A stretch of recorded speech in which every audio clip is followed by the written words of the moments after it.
Assalamu alaikum wa rahmatullahi wa barakatuh. Right, guys.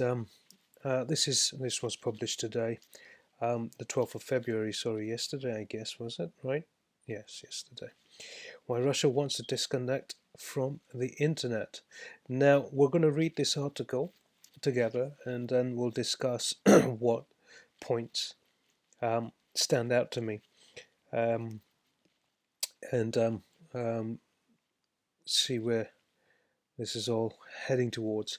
Okay, Russia is preparing to temporarily unplug from the internet in a test of the country's cyber defense capabilities, according to reports. The disconnection is expected to take place sometime before April. Now, isn't that interesting?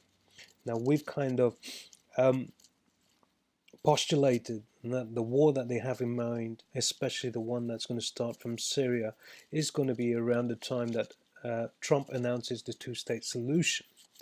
Now it's interesting, again, like I said, these are controlled dialectics. In other words, the opposition is controlled. Both sides of the dialectic is controlled.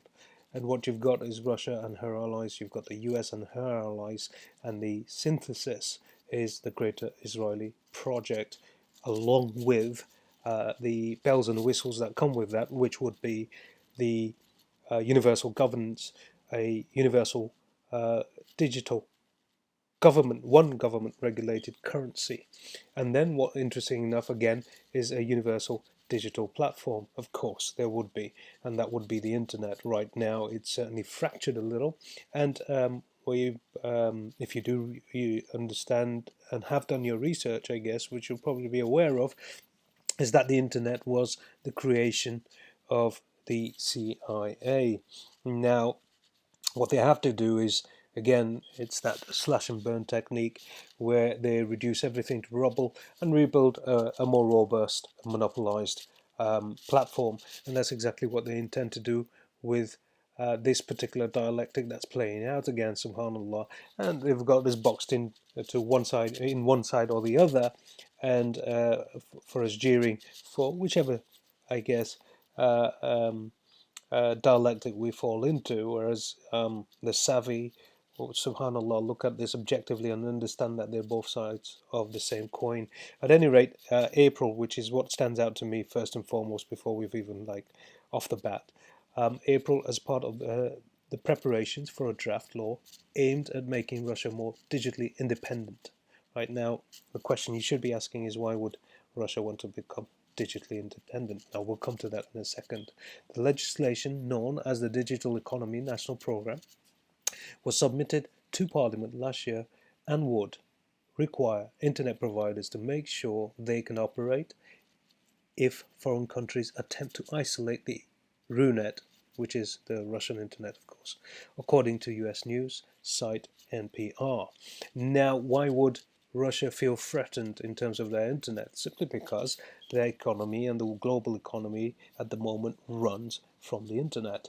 And if war was to break out, then one of the things that your enemies would do is undermine your infrastructure, and that's not just your physical infrastructure but your digital infrastructure.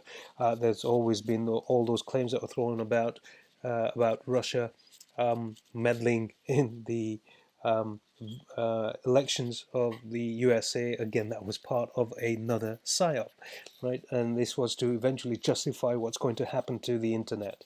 The internet cables, if any of you are familiar with how it works, at least in terms of the physical infrastructure, that basically lies below the seabed. And Russia has certainly got the capability using their submarines, the Aquila submarines, which are the same submarines that they will very likely use to manufacture the tsunami on the USA during the time of winter. Right now, you'll see exactly what's happening in terms of weather in the United States of America, manipulated, manufactured weather using technology, weather manipulation technology, and they are experiencing historical record snow. And we've discussed this very briefly previously we've touched base on it. That snow essentially is exactly that when it converts its water. So again, there's going to be copious amounts of water that's going to permeate through the sedimentary soil and undermine the integrity of the landmass there, which again, once you've got all of that water and the water that preceded it in the manufactured storms before that we discussed, which were Oscar and Florence and all these other storms and all the flooding that happened in the States, was part of this agenda to undermine the integrity of the soil through swaths of landmass across the country, and that more or less outlines exactly where we anticipate the earth, the land will crack open and swallow the incoming water from the tsunami that they will again manufacture as well. So all of this is manufactured, even the seismic activity that will cause this landmass to crack open. I mean, all of this water, um, um, the flooding that they've done so far in the last year or so, and then freezing over of the same land, so it causes that to the water which is um, caught up in the landmass, which causes the permafrost, right, within the actual sedimentary soil, that is retracting and expanding. And then what you're going to have is when it melts again and the tsunami comes in, they'll use, prior to that, they'll use the technology they already have in their arsenal to crack open the landmass, and that will look as though we've got Revelation 12 unfolding. But all of that is literally manufactured, subhanAllah. So the very same Aquila submarines, the Shark submarines that we've discussed and explored on the science distribution list and is archived on the channel, maybe at least a year or so ago, where we postulated, maybe 2 years ago in fact, where we postulated that these will be the Aquila submarines of Russia, which will be used in order to do this. But for us, this is like global theatre, subhanallah, and which is, I guess, 99.999% reoccurring. The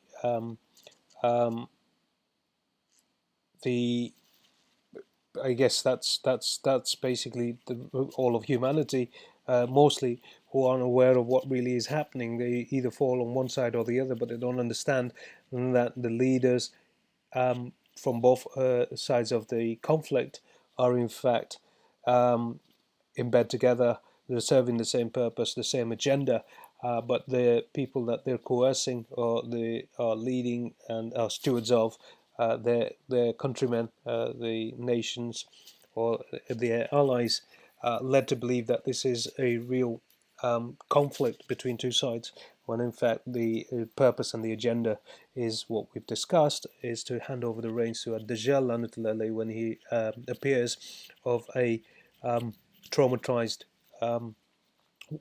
globe, a traumatized humanity, who certainly will then lend this fool an ear when he appears onto the global scene.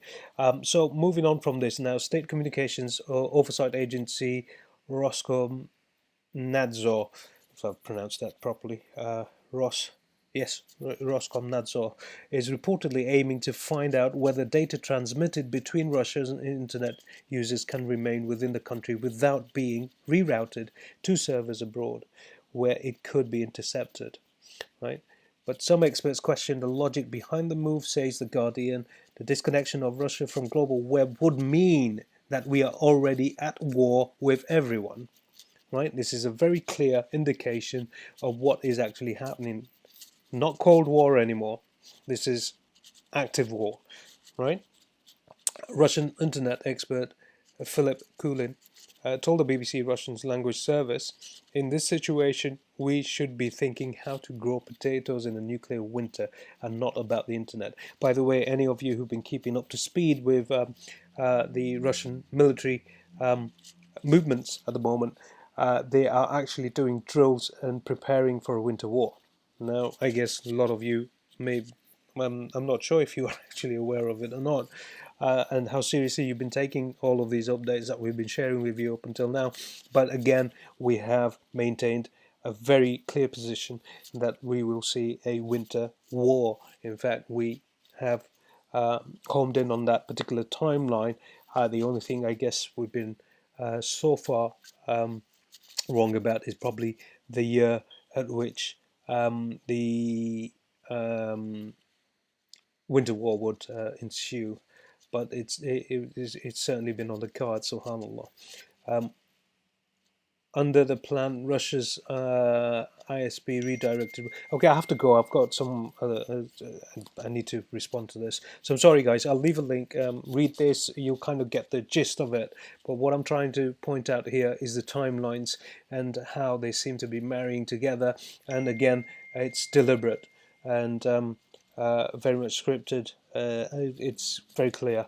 Most of, I guess, us who we don't really look at it holistically and we don't understand it, we don't see the patterns merge and come together, and we don't see where it's all pointing and what really is happening. What we see is things on a very micro level as opposed to a macro level, taking a very objective vantage point and looking in at the situation, and you'll then see that the whole chessboard is filled with pawns, every single one of them are serving the same agenda, with Iblis Lanatullah calling the shots, the chief commander, as it were, and the Shayatin in Ins and Jinn, then permeating those instructions throughout the Ummah. And we're led to believe in this farce, in this theatre, that it's a real situation. Well, there will be real casualties and real collateral damage and real consequences as a result, but all of it has been manufactured from day one, and this is exactly what we've been pointing out, pointed towards since, I guess, a very long time now, subhanallah.